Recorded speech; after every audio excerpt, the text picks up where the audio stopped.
Hey guys, today I'm going to be going over different types of homemade lockpicks, give you a little bit of information about them, tell you which ones I've used and which ones I think are the best.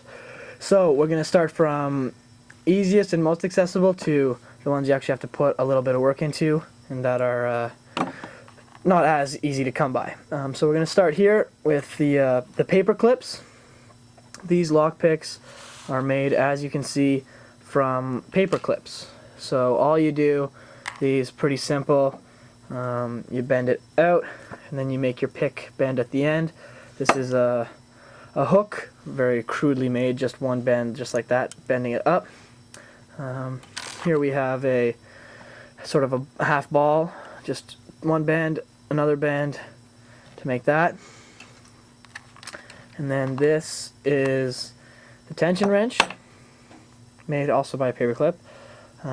It's just bent back, and then I made a few wraparounds back on itself just to secure it so it wouldn't be so wobbly. As you can see there, it's the whole thing bends together.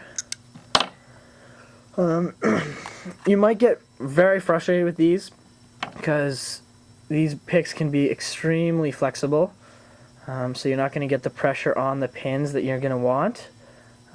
So if you are making picks from paper clips, I suggest getting or finding in your house the stronger ones, because this one's, they'll flex but they won't bend. You'll see this one will just bend. So you'll get extremely frustrated with those, but they are they're what I started to pick with. They're what got me interested in picking. So if you want to start, be my guest, and all you have is a paper clip and a pair of pliers, go for it. Next we're going to move up here to my middle group, which is hairpins or bobby pins. So here we have sort of a half ball bobby pin. This one's the same thing, just rakes. This is more of a half diamond. And then you have your hook here. So these are the same sort of thing. These are better because, as you can see, they're flat, so that when you're putting pressure, it's not going to be bending as much with the circular, weaker metal of the paper clips. I was just experimenting with some different handles here. I wrapped this one with just some everyday string I have, and then just used hot glue to secure it. This one I was experimenting with to hold it like this. It's a piece of wood. The bobby pin is actually bent like that in there, so that you can use it like that. Gives a good, you can get a lot of pressure in with this, but not as much pressure up as you can with these.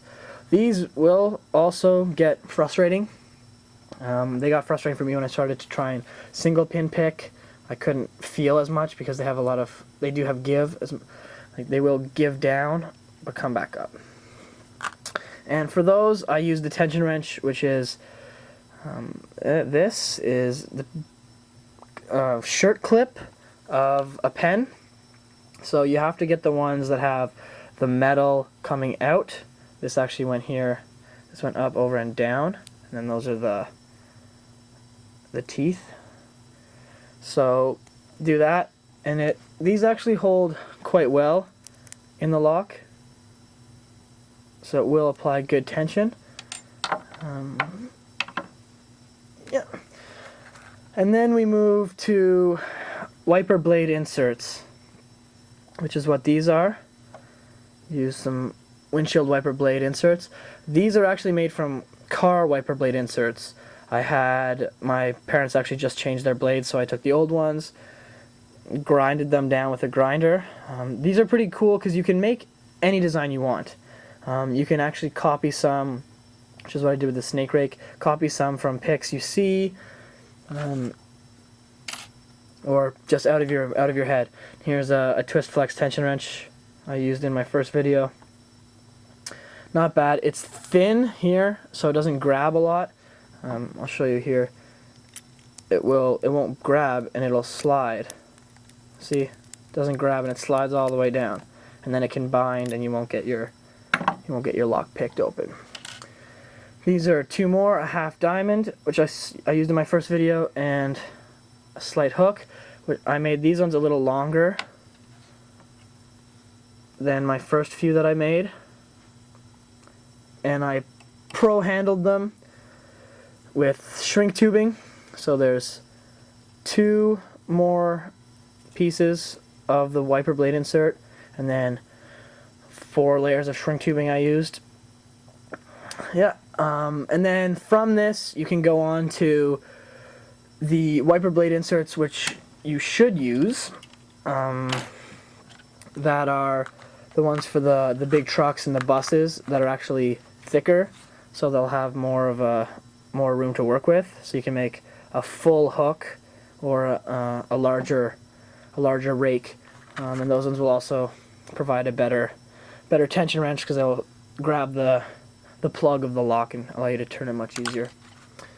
So there you go, 3 different types of homemade lock picks and tension wrenches. If you guys want any more detail on how to make them, send me a message. So yeah, if you like my video, rate it, leave your comments either way, and I'll see you guys next time.